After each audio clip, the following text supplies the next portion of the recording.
Hello বন্ধুরা, তোমরা সবাই কেমন আছো? তো আশা করি তোমরা সবাই অনেক ভালো আছো। তো আমি নিয়ে চলে এসেছি তোমাদের জন্য এগ রোল। এগ রোলটা একটু অন্যরকম হবে।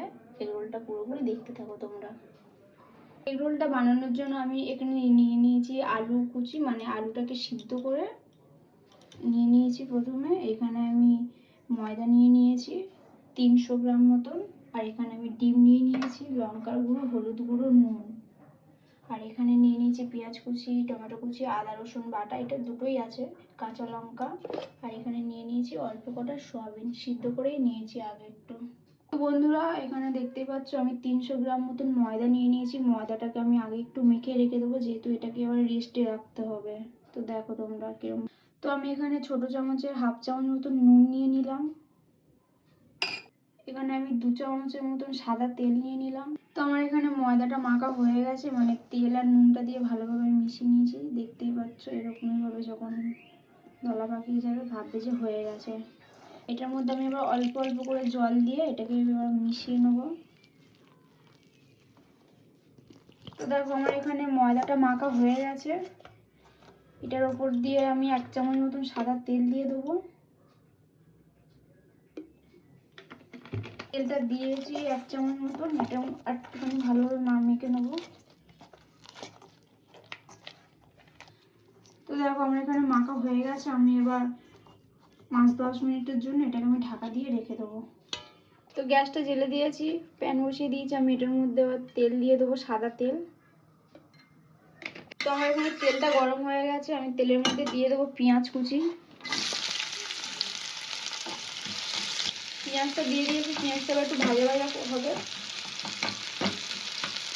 একটু নাড়াচাড়া করে নিয়েছি। এটার মধ্যে দিয়ে দেবো কাঁচা লঙ্কা কুচি, টমেটো কুচি, দিয়ে দেবো হাফ চামচ মতো নুন।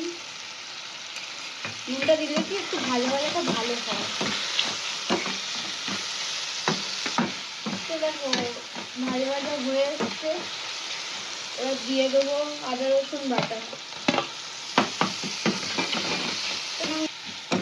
একটু নাড়াচাড়া করে দিয়ে দেবো এটার মধ্যে আমি 1 চামচ মতন হলুদ গুঁড়ো।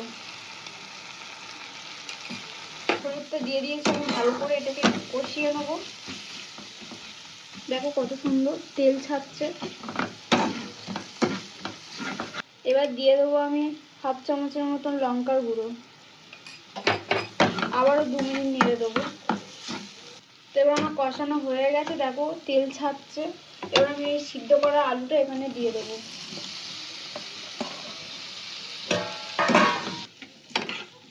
দেখো আলুটা দিয়ে আমি ভালো করে একটু কষিয়ে নিচ্ছি। 2-3 মিনিট আমি ভালো করে কষিয়ে নিয়েছি। এবার দিয়ে দেবো আমি সিদ্ধ করে রাখা সয়াবিনটা।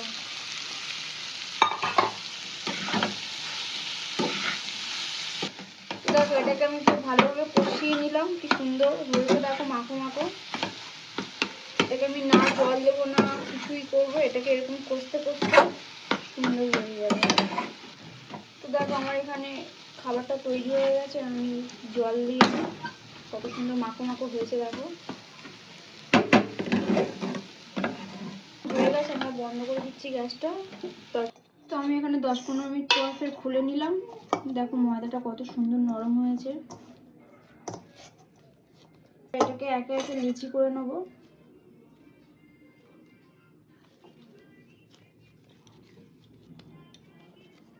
তো দেখো আমি এখানে ময়দাগুলোকে এক এক করে এরকমভাবে লিচি করে নিয়েছি, মাঝারি সাইজের। সাদা তেল নিয়ে নিয়েছি, আর এখানে আমি ময়দাটাকে বেলার জন্য একটা চাটু নিয়ে নিয়েছি। তো আমি এখানে একটা লেচি নিয়ে নিয়েছি, এটাকে এবার বেলে নেবো গোল করে। তো দেখো আমি একটা ময়দার লেচি নিয়ে এরকমভাবে গোল করে নিয়েছি। পারি না যেহেতু, যেরকম পেরেছি সেরকমই করেছি। কেমন হয়েছে কমেন্টে জানিও। তো দেখো আমি এক একটা করে সব লেচিগুলোকে বেলে নিয়েছি। কড়া জেলে দিয়েছি, কড়ার মধ্যে আমি একটা তাওয়া বসিয়ে দিয়েছি।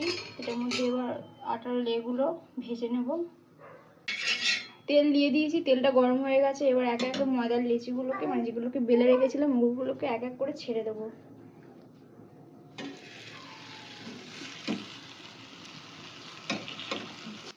তো দেখো এটাকে আমি হালকা করে ভেজে নিয়েছি, এটাকে তুলে নেবো। ভাজা হয়ে গেছে আমার। তো দেখো এগুলোকে আমি এরকম হালকাভাবে ভেজে নিয়েছি। কত সুন্দর করে। এবার ডিমের মধ্যে দিয়ে এক এক করে ভেজে নেব।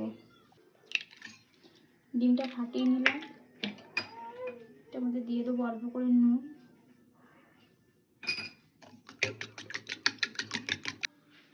ডিম ফাটানো হয়ে গেছে, আমি অল্প করে এখানে তেল দিয়ে দেবো।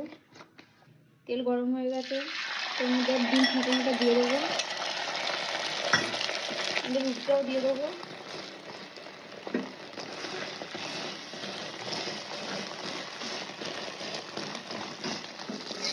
এরকমভাবে রুটিটা দেখো তুলে নিয়েছি, হয়ে গেছে। এবার এক এক করে এরকমভাবে ডিমের মধ্যে দিয়ে রুটিগুলো ভেজে নেবো। দেখো আর একটা এরকমভাবে ডিমের মধ্যে দিয়ে ভেজে নিয়েছি রুটি। তো দেখো আমি ডিমের মধ্যে রুটিগুলোকে দিয়ে সুন্দর করে ভেজে নিয়েছি। প্রথমে একটা পেপার নিয়ে নিয়েছি, তো পেপারের ওপরে আমি একটা রোল নিয়ে নেব, নিয়ে এটার মধ্যে আমি এবার অল্প করে তরকারি দিয়ে দেবো। তরকারির পরে এবার পেঁয়াজ কুচি শসা কুচি দিয়ে দেবো,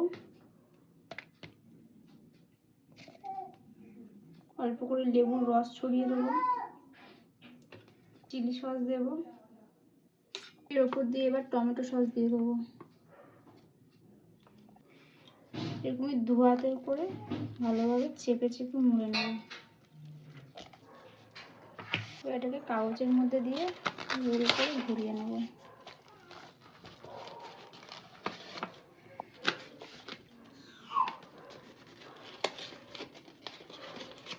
তো বন্ধুরা দেখো আমার এখানে রোল হয়ে গেছে। এই রোল মানে ঘরে সহজ পদ্ধতিতে বানিয়ে ফেলেছি।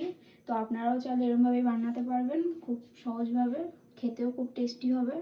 তো আমার ভিডিওটা যদি আপনাদের ভালো লেগে থাকে লাইক এন্ড সাবস্ক্রাইব করে দিও, কমেন্টে অবশ্যই জানিও।